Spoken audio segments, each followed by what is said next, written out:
Okay, so I wrote down like 10 steps or 10 things that, on how to become a nomad. And this is all based on my own personal experience. I've been living abroad since 2017. And right now I'm in Tokyo. I'm heading back to America next week for the holidays. I'll probably do some snowboarding, and I'll come back to Asia in February or March. Undecided. And that's the flexibility of the nomad life, is being able to do what you want, when you want, where you want.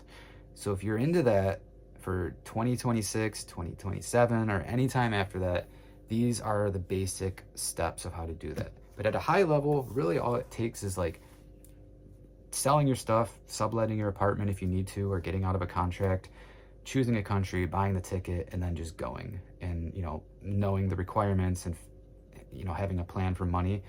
That's pretty much it.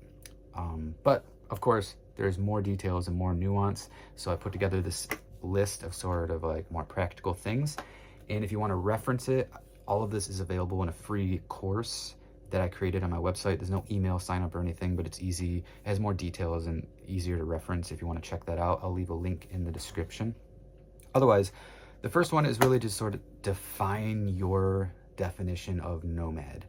Because honestly, it doesn't mean like you're traveling full time and living this crazy international life. For somebody, it might be like they are able to just explore their home area whenever they want, any day. So the nomadic life is just, it's very nuanced. It really depends on you. So I would say define what it means for you, like what are your goals and what is your why? And then think about the mindset too. Like manage your expectations, because traveling, especially traveling full time or living overseas, it's not always easy, but it's always worth it. And it makes comfort more comfortable, right? It's like after you snowboard for 8 hours, the shower feels better. It's the same shower that you take every day, but it's just better after you slammed your face in the snow for 8 hours.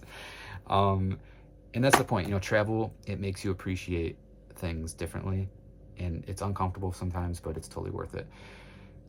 And then that's step one. So step two is understand the requirements.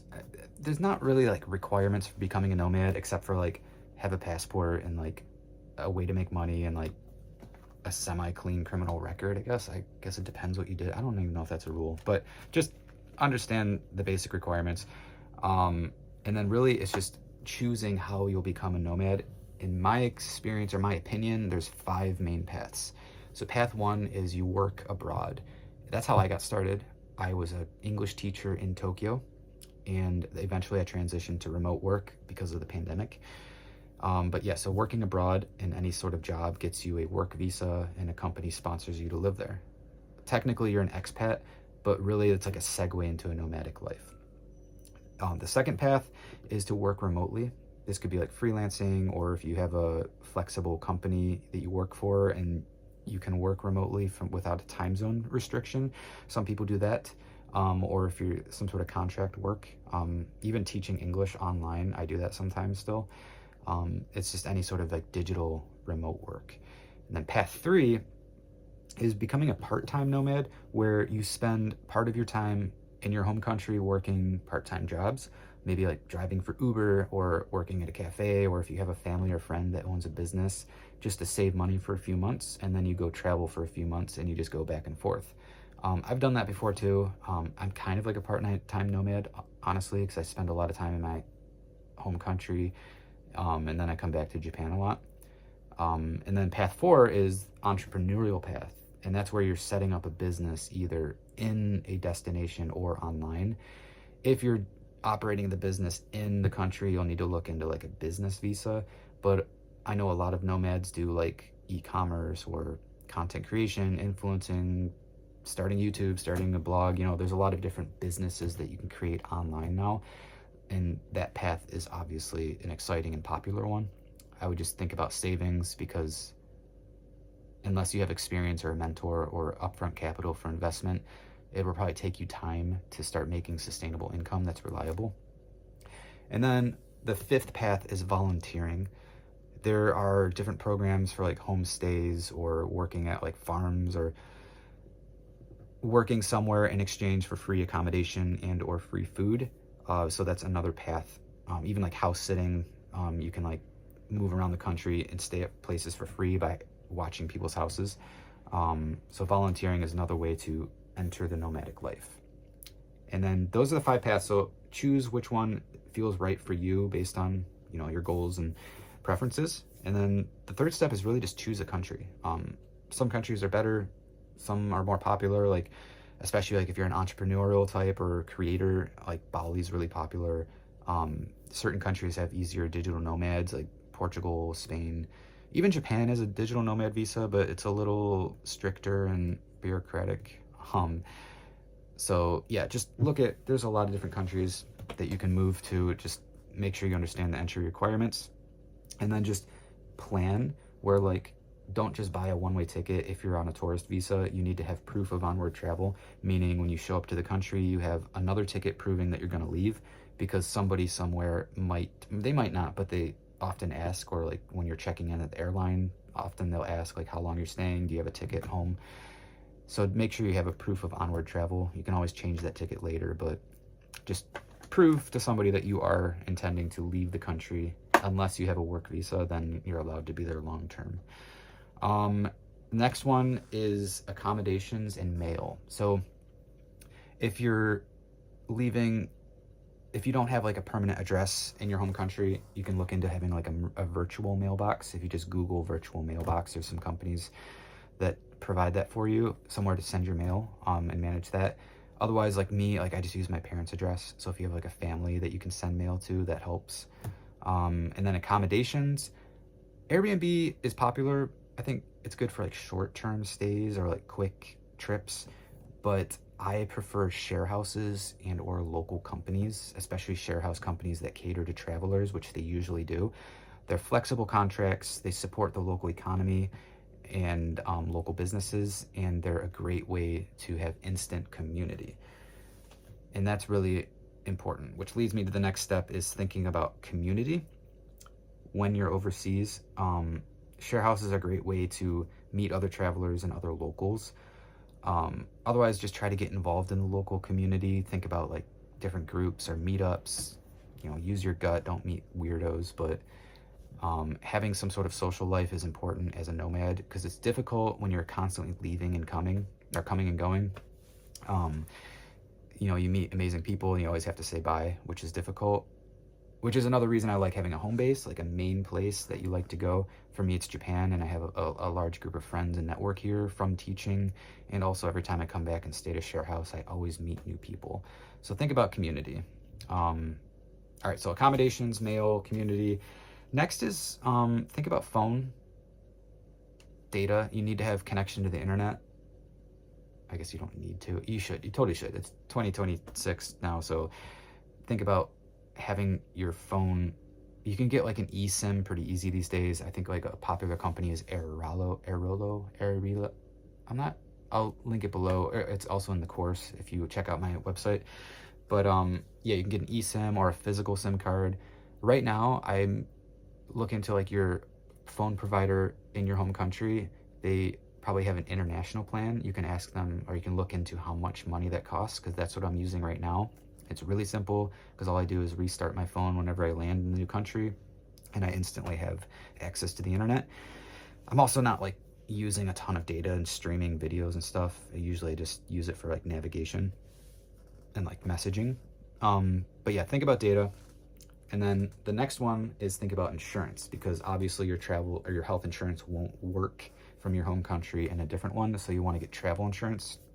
I use Safety Wing, which I'll link below. They're super flexible. It's like $56 a month, and it's a super flexible like subscription style. So like you can just start and stop anytime. Even if you're already traveling, you just like, okay, start it. And it'll protect you for all like the emergencies, like, you know, if something happens and you get injured, you have to go to the hospital, flight delays and trip interruptions, evacuations. That's really important, because if something does happen, hopefully it doesn't, but if it does, like, you're not leaving your family to front the bill, or you're not just like, like that's a lot of money, I have no insurance. It's cheap, and it's just add that to your budget when you're traveling long term. Insurance, the visas, I think a lot of digital nomads, they do tourist visa. technically it's kind of a gray area. Like you're making money in another country as a tourist. When you say it like that, that's not allowed. Nobody checks really. But don't make money in the local currency. Like I'm earning money from like US clients and I happen to be on vacation tourism and as a tourist. So just think about the visas, like what you want to do. Because if you're working abroad, obviously you'll work for a company and they'll sponsor you and you'll get like a legit work visa. But don't come to a country as a tourist and try to make money here, because that's not allowed. You want to set up your online income separately, and not be making money in that currency because you're a tourist. And think about how long you can stay in a given period. So for example, Japan, I think it's no more than 6 months for any given 1 year period of travel. So I can stay for 90 days each time. So I don't visa run more than once in Japan. Meaning like I won't stay for 3 months, go to Korea for a weekend, come back for 3 months, go to Korea for a weekend, come back for 3 months, over and over, because it might get a red flag and the immigration might be like, what are you doing here? So I don't push it. It's, as a nomad, you're moving around to different places. So have a couple home bases. Maybe that means going back home for a couple months just to like give the visa some time to cool off and then coming back. For me, I like spending spring and fall in Japan, and then I can filter sprinkle in like Korea or Asia or like back home travels throughout the states. And if you want somewhere to become like a more permanent home base, then you want to look into getting a more permanent visa, like a digital nomad visa or a work visa, or starting a business. There's different paths. You can marry somebody. But for starters, just travel around a bit and don't overstay your welcome. Couple more. Sustainable life. This kind of goes back to what I was saying about like renting from like a local company share house. Like the nomad life isn't always the most sustainable from like a local economy kind of perspective. So I would say do your best to respect the culture, like get to immerse yourself in it, like invest in it, like spend money at local businesses, and don't be a burden on the economy or the environment, and just try to do things, use your best judgment, do things respectfully, and with a good heart, enjoy yourself, but don't be an asshole. And then budgeting. Think about like how much money you need to stay based on where you'll be living for the living costs, and like if you have any bills back home.